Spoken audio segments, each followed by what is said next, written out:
दोस्तों, क्या कभी आपने सोचा है कि अगर किसी दिन सच में वर्ल्ड वॉर 3 हो गया तो हमारी दुनिया उसके बाद कैसी दिखेगी? आज की कहानी आपके इस सवाल का जवाब दे देगी।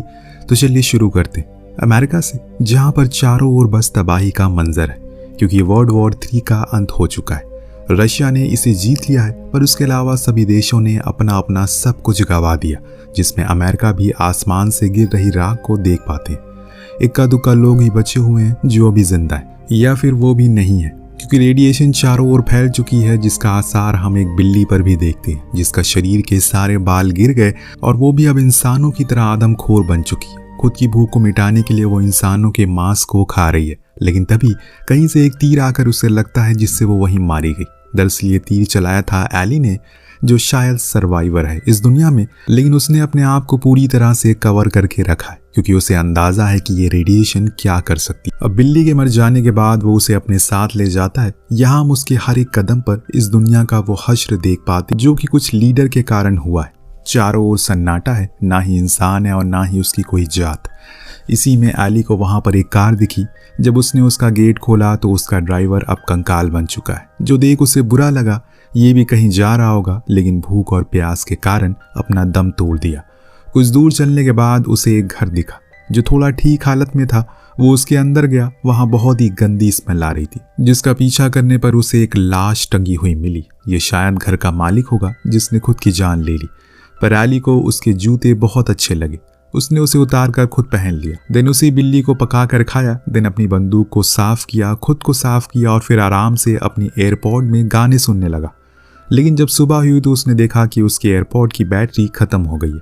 खैर, अब वो फिर से अपना सफर शुरू करता है, पर ये उसके लिए कोई नई बात नहीं है, क्योंकि ये काम वो हर रोज करता हुआ आ रहा है। अब अकेला इंसान करे भी तो करे क्या। कुछ दूर जाने पर उसे एक बेसहारा औरत मिली, जो उसे मदद मांग रही है। लेकिन एली को पता है कि ये उसकी एक चाल है। उसके साथ और भी लोग आसपास हैं, जिन्हें वो बाहर आने को कहता है, क्योंकि वो उनकी चालों से अच्छी तरह वाकिफ है।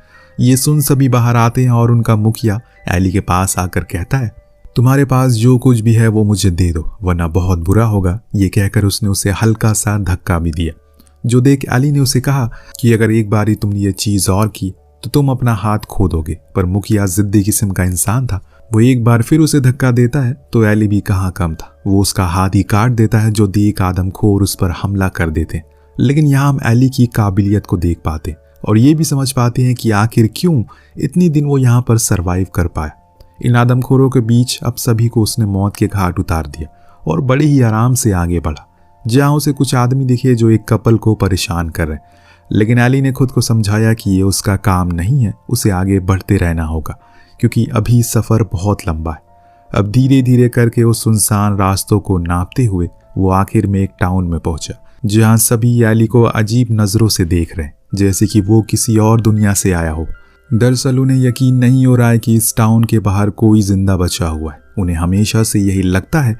इस बीच जब वो एक दुकान पर गया तो दुकानदार ने उस पर बंदूक तान दी, पर एली ने उसे समझाया कि वो किसी भी प्रकार की कोई चोट पहुंचाने उसे नहीं आए। लेकिन फिर भी वो दुकानदार बंदूक नहीं हटाता, तो एली एक ही झटके में वो बंदूक उससे ले लेता है और फिर वापस भी कर देता है।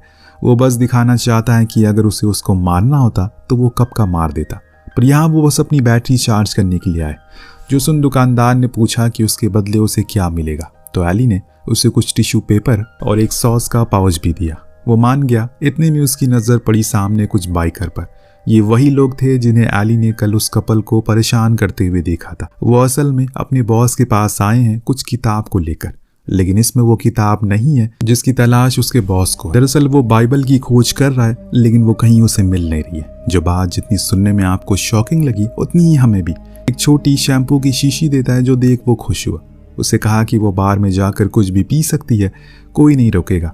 इतने में हम एली को देखते हैं। वो भी उसी बार में था, जहां वो पानी के बदले में खुद के ग्लव्स और लाइटर देता है। जो देख वहां का मालिक सुलारा नाम की लड़की को उसके लिए पानी लेने के लिए भेज देता है। इस दौरान एक बिल्ली को एली के सामानों के ऊपर चल रही थी, तो वो उसे धक्का देकर हटाने को कहता है। जो चीज उसके मालिक को पसंद नहीं आती। जब एली ने उस बंदे को देखा तो वो पहचान गया कि ये वही है जो उन राह चलते मासूम लोगों को मारता है। इसीलिए एली ने उसे कहा कि वो किसी भी प्रकार की कोई लड़ाई नहीं चाहता, लेकिन वो आदमी लड़ने के मूड में था। फिर क्या था, एली ने पहले उसे और फिर उसके बंदों को पलक झपकते ही खत्म कर डाला। जो देख सुलारा भी हैरान थी कि इसने इतने सारे आदमियों को कैसे मार दिया। लेकिन बॉस ने और बंदों को भेजकर एली को पकड़वा लिया और खुद के पास लाने को कहा।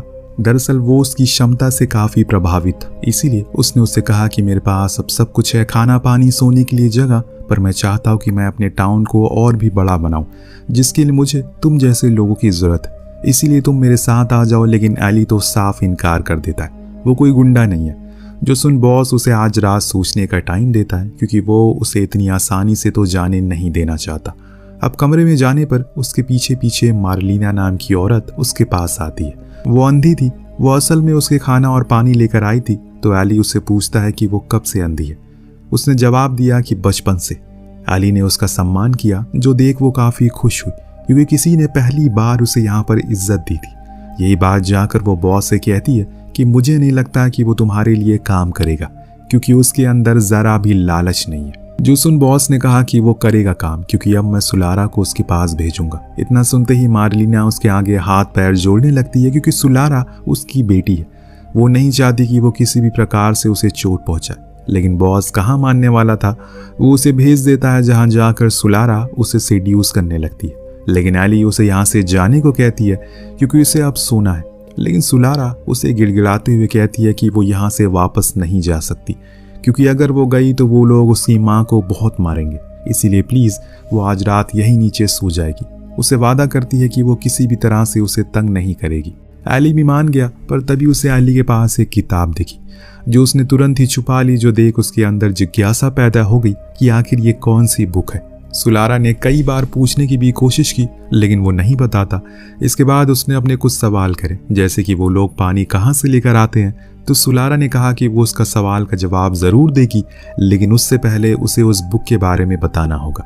इस बारी भी एली ने कुछ नहीं कहा और खाने के लिए बैठ गया, पर खाने से पहले उसने गॉड से प्रे किया, जो देख सुलारा को थोड़ा अजीब लगा, क्योंकि ऐसा कुछ वो लोग कभी नहीं करते। क्या जो बुक एली के पास है वो बाइबल है? अगर है तो वो लोगों को क्यों नहीं देता, क्योंकि तबाही से पहले तो यही उनके लिए होली बुक थी। पर अब क्या हो गया अचानक से? सुबह होने पर सुलारा अपनी माँ के साथ नाश्ता कर रही होती है, तो उस दौरान वो प्रे करती है, लेकिन उसे पता नहीं है कि उसे पूरा कैसे करना है।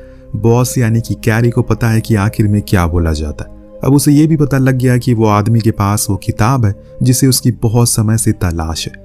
इसीलिए वो सुलारा से पूछता है कि क्या उसके पास कोई किताब है, तो उसने मना कर दिया। कैरी को यकीन है और इसीलिए उसके सामने उसने उसकी माँ को चोट पहुंचाना शुरू कर दी, जिससे कि मजबूरन सुलारा को बताना पड़ा कि हाँ एक किताब है उसके पास, जिस पर लेदर का कवर चढ़ा है और एक क्रॉस भी बना है। जो सुन कैरी फौरन अपने लोगों को एली के कमरे में भेजता है, पर वो तो जा चुका है उसी दुकान पर अपनी बैटरी को लेने के लिए। लेकिन जब बाहर निकला तो उसके सामने कैरी की फौज खड़ी थी, जिसमें कैरी भी था, जिसने उससे कहा कि मुझे पता है कि तुम्हारे पास बाइबल है, लाओ मुझे वो दे दो, जिससे कि मैं लोगों के अंदर एक उम्मीद पैदा कर सकूं, एक मोटिवेशन दे सकूं, ये बता पाऊं कि उन्हें आगे क्या करना है। लेकिन एली को पता था कि कैरी इस बाइबल को ही बदल देगा और लोगों के अंदर ऐसा डर पैदा कर देगा जिससे वो उसे ही अपना भगवान मानने लगेंगे। और दोस्तों ये एक तरीका है लोगों को कंट्रोल करने का। जब लोग हर चीज से हार जाएं तो उनके सामने झूठी बातें करके खुद को भगवान बना लो, और इसीलिए उसने ये सब सोचकर इनकार कर दिया। पर अब कैरी को आ गया गुस्सा, इसीलिए उसने अपने आदमियों से उस पर हमला करने को कहा। अब चारों ओर से गोलीबारी चलने लगी, लेकिन एली भी पीछे नहीं था, वो सभी को शूट करता। इसमें एक गोली कैरी के पांव में भी लग जाती। उसके साथ ही फौरन उसे अंदर ले जाते हैं। लेकिन अब कैरी के सामने रिचर्ड है, जो उसे जाने को कहता है, क्योंकि उसे पता है कि वो इंसान अच्छा है, ऐसा वो किसी को बेवजह नहीं मारता। एली वहां से चला गया, लेकिन कुछ दूर जाने के बाद उसके पीछे से किसी लड़की की आवाज सुनाई दी। जब वो मुड़ा तो वहां सुलारा थी, जो उसके साथ चलने की जिद कर रही थी, क्योंकि उसकी माँ ने कहा है कि वो उसके साथ ज्यादा सुरक्षित है। लेकिन एली मना कर देता है। तब सुलारा उससे कहती है कि क्या वो उसे तब अपने साथ रखेगा अगर उसने वो उसे जगह दिखा दी जहां से वो पानी लेकर आते हैं। एली मान गया और फिर दोनों उसी जगह गए जहां से पूरे टाउन के लिए पानी जाता है। लेकिन उस पर भी कैरी के लोगों का कब्जा था, इसीलिए पहले उसने बाहर खड़े हुए सभी बंदों को मारा, दिन अंदर गया, थोड़ा पानी और थोड़ा सा स्टोर कर लिया। लेकिन उसने बड़ी ही चालाकी से सुलारा को अंदर बंद कर दिया, क्योंकि वो जानता है कि वो जिस सफर पर है वहां उसका जाना सेफ नहीं है। यही बात उसने सुलारा को भी समझाई। तो वहीं दूसरी तरफ कैरी अपने इलाज करवा रहा है। उसने अपने आदमियों से तैयार होने को कहा, क्योंकि अब वो लोग एली के पीछे जाएंगे। पर रिचर्ड, जो कि उसका सबसे खास आदमी था, वो उसे ऐसा करने से मना करता है। आखिर वो एक किताब के पीछे खामखा क्यों इतना पड़ा है? तो कैरी ने जवाब में कहा कि वो किताब असल में पूरी दुनिया को बदल सकती है। तो रिचर्ड ने उससे एक सौदा किया, अगर उसने एली को पकड़ा तो सुलारा हमेशा के लिए उसकी हो जाएगी, जिसके लिए कैरी मान गया। पर वहां सुलारा उस जगह से बाहर आ गई, ऐसे ही खाली सड़क पर भटक रही है। लेकिन तभी उसे वहां एक औरत दिखी जो कि मदद के लिए गुहार लगा रही है। सुलारा उसके पास गई, पर उसने उसे कहा कि यहाँ से चली जाओ। दरअसल दोस्तों, ये एक चाल थी जिसमें अब सुलारा फंस चुकी है, क्योंकि वहां पर दो लोग आकर उसे पकड़ लेते हैं और उसके साथ गलत काम करने लगते हैं। लेकिन तभी वहां पर एली आ गया, जिसने एक ऐसा तीर मारा जो कि उस आदमखोर के प्राइवेट पार्ट के आर पार हो गया। और आखिर में सुलारा ने उसका शुक्रिया कहा। पर उनके जाने के बाद यहाँ कैरी के लोग आते हैं, जिन्हें पता चल जाता है कि वो किस ओर जा रहा है। वहां दूसरी ओर एली और सुलारा दोनों ही एक जगह रुककर रात काटते हैं। उस दौरान एली वही बाइबल को पढ़ रहा था, जिस चीज को देखकर सुलारा ने पूछा कि क्या तुम इसे रोज पढ़ते हो? उसने कहा कि हाँ। तब उसने उससे सवाल किया कि आखिर वो लोग इतना पागल क्यों हैं इसके पीछे। तो एली ने यहाँ बताया कि असल में ये जंग इसलिए हुई क्योंकि कुछ बड़े लोगों को लगा कि वो गॉड से बड़े हैं, ईश्वर से ज्यादा बड़े हैं। इसीलिए उन्होंने हम जैसे लोगों के अंदर सभी धर्मों के खिलाफ एक नफरत पैदा कर दी, जिसके बाद सभी एक दूसरे को मानने लगे। कुछ इस प्रकार से सभी देश आपस में लड़ गए और दुनिया का ये हाल कर दिया। मैंने ऐसा कुछ नहीं किया क्योंकि मुझे यकीन था कि गलती इसमें इंसान की है, धर्म की नहीं है। सभी ने जितने भी धर्मों को पवित्र किताबें थी उन्हें जला दिया। बस जो मेरे पास है वही आखिरी बची है, जिसको लेकर मैं नॉर्थ की ओर जा रहा हूँ। मुझे भरोसा है कि वहां पर कुछ लोग होंगे जो फिर से इस किताब को आबाद करेंगे और इस दुनिया को पहले की तरह बना देंगे। लेकिन वहां कैरी तो अपनी फौज के साथ आगे बढ़ रहा है, क्योंकि वो नहीं चाहता कि वो बाइबल किसी और के हाथ लगे। लेकिन ये दोनों भी चले ही जा रहे। कुछ दूर जाने पर इन्हें एक घर दिखाई दिया जो एकदम सुनसान एरिया में था। शायद वहां कोई हो, लेकिन उसके गेट पर जाते ही एक ट्रैप में फंस गए। इस शहर में दोस्तों हर तरफ लोगों ने ट्रैप लगाया हुआ है। ये ट्रैप भी एक बूढ़े कपल ने लगाया है, पर जब उन्होंने सुलारा को देखा तो उसे ऊपर बुला लिया। लेकिन जब एली ने उनके घर के पीछे बने कब्रिस्तान को देखा तो वो समझ गया कि ये भी एक आदमखोर है। इसीलिए उन दोनों ने वहां से जाने का फैसला किया। लेकिन तब तक कैरी अपने लोगों के साथ वहां पर आ गया, जिसे देख एली ने उस बूढ़े आदमी से कहा कि क्या तुम्हारे पास कोई हथियार है? तो उसने अपना सोफा खोला, जिसके अंदर ढेर सारी बंदूकें थी। उसे लेकर वो तैयार हो गए, जिसके कुछ ही देर बाद शुरू हो गया मौत का खेल। एली एक किताब बाहर फेंकता है, लेकिन वो असल में बम होता है, जिसे एक वहां बड़ा सा धमाका होता है। फिर क्या कैरी की फौज अंधाधुंध गोलियां बरसाना शुरू करती है, जिसमें वो कपल मारे जाते हैं। फिर कुछ ही देर में इन्हें भी पता चल गया कि अब नहीं बचेंगे, इसीलिए इन्होंने सरेंडर कर दिया। बाहर आने पर कैरी ने एली से कहा कि वो किताब मुझे दे दो। लेकिन इतना सब कुछ होने के बाद भी वो उस किताब को नहीं देता, क्योंकि उसे इसका अंजाम पता है। पर कैरी को बहुत अच्छे से पता है कि क्या करना है, कि क्या करने पर वो उस किताब को दे देगा। इसीलिए उसने सुलारा के ऊपर बंदूक तान दी। तब एली को मजबूरन बाइबल उसे देनी ही पड़ी, जिसे पाने के बाद वो एली को शूट कर देता और सुलारा को लेकर वहां से निकल गया, क्योंकि उसे पता है कि अब एली उसके किसी काम का नहीं है। पर सुलारा इन लोगों के साथ नहीं जाना चाहती, इसीलिए उसने अपनी पूरी जान लगाकर ड्राइवर को ही मार डाला, जिससे वो कार पलट गई। तभी वहां पर उसे एक ग्रेनेड दिखा, जिसको उसने दूसरी कार पर फेंक दिया, जिसमें कैरी के कुछ और भी लोग थे जो मारे गए। अब वो लोग फैसला करते हैं कि वापस से अपने घर चले जाएंगे, क्योंकि वैसे भी उनके पास फ्यूल नहीं बचा। इधर दूसरी तरफ सुलारा अब इनके चंगुल से भागकर वापस उसी घर पर आ गई, लेकिन एली वहां है ही नहीं। शायद वो कहीं चला गया, पर क्या अभी वो जिंदा है? सुलारा अब बहुत ही ज्यादा परेशान है। उसे याद आता है कि जरूर वो नॉर्थ की ओर गया होगा, इसीलिए वो भी उसी ओर चली गई। और फाइनली उसे एली मिल ही गया। उसे फौरन उसकी कार में बैठाया और निकल गई नॉर्थ की ओर। यहाँ पर कैरी जब उस बाइबल को खोलता है तो उसे पता लगा कि इसमें तो लॉक लगा हुआ है। जो देख वो फौरन उसी दुकान वाले के पास गया, जिसने उसे खोल तो दिया, पर उसे पता लगा कि ये तो अंधे लोगों की बाइबल है, क्योंकि इसमें तो कुछ लिखा ही नहीं है। वहीं दूसरी ओर ये दोनों लंबा सफर तय करके उस जगह पर पहुंच जाते जहां पर सच में कुछ लोग हैं। उस पार जाने वाले पुल टूटा हुआ था, तो इन्होंने एक बोट का सहारा लिया, वहां पहुंच गए, जहां इन्हें एक आदमी ने पूछा वो यहाँ क्यों आए। एली ने जवाब में कहा कि उसके पास एक बाइबल है। जो सुन उसने उसे अंदर बुलाया और कहा कि उनके पास हर वो किताब है जिससे कि वो इस दुनिया को पहला जैसा बना सकते हैं। तो बस कमी थी तो बाइबल की, लाओ वो मुझे दे दो, उसकी कई सारी कॉपीज में बना दूंगा। तभी दोस्तों एक राज की बात पता चलती है। यहाँ एली बताता है कि वो बचपन से ही अंधा है, जो चीज हैरान कर देने वाली थी, पर उसने पिछले 30 सालों से हर दिन उस बाइबल को पढ़ा है, जिससे कि उसे हर वो पन्ना याद है जो उसमें जुड़ा है। इसीलिए अब उस आदमी को बताना शुरू कर देता है जो हर एक शब्द को बड़ी ही सूझबूझ के साथ लिखता है। तो वहीं कैरी अब मार्लिना को बुलाता है ताकि वो उस बाइबल को पढ़ सके, क्योंकि वो अंधों की भाषा जानती थी। लेकिन मार्लिना बताती है कि वो इस भाषा को बहुत पहले भूल चुकी है, इसीलिए अब वो भी उस उम्मीद को छोड़ दी कि कोई उसका हुक्म सुनेगा, क्योंकि अब उसका अंत हो गया है। उसकी कही हुई बात कुछ ही सेकंड में सच भी हो जाती है, क्योंकि जब कैरी नीचे देखता है तो वहाँ पर टाउन के लोग उसके पूरे घर को लूट रहे हैं और उसके सभी आदमियों को भी मार दिया गया है, जिसे देख कैरी को भी पता लग जाता है कि वो भी अब मारा जाएगा।